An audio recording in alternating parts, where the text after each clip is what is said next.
и да покажем и пипера.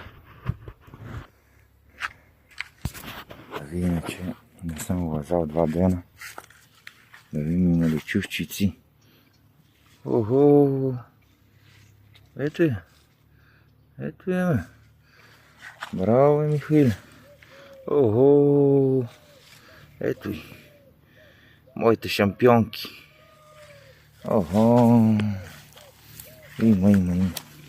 Ето ги моите шампионки, бе. Има, бе. О, мамини. О, как ще ви изпапкам.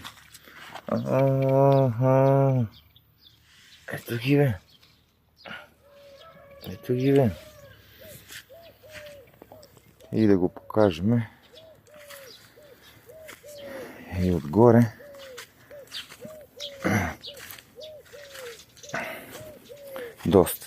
Доста дръпна.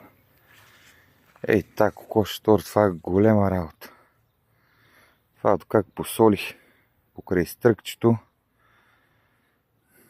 Окя ми ме очи. Вика, пречешваш покрай стръкчето и посолваш с кокошетор на 5 години прегорела. Ни дароха едни комши. Това за 2 седмици направо излете. Това даже сигурно ще трябва да го и превръзвам. Яй колко. Това стана доста голем. Моята пега е около 30. 1, 2, 65, 70 сантима. Тия първите 4 реда стана.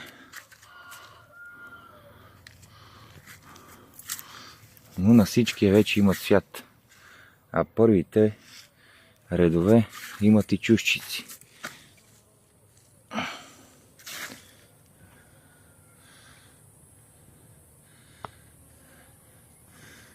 Тук имаме и от другите.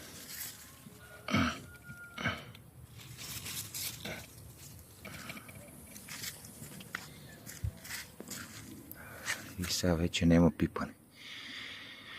И да расте тревичка, ще оставяме да ги варди, че идват големи жеги. Какво сме чешали, сме чистили редовете, е било до сега. И сега вече край. Да мога варди стръкче доле и да има и влажност и да топлината да го не мори. Това е от нас пиперчето. Тук и другите тикви. Тия да имаме за по-докъсни. Това втория транш, аз така им казвам.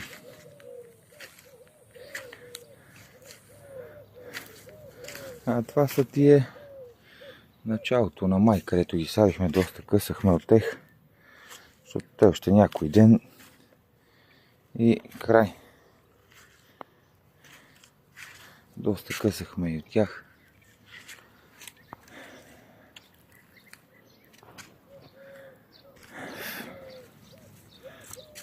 Живи и здрави!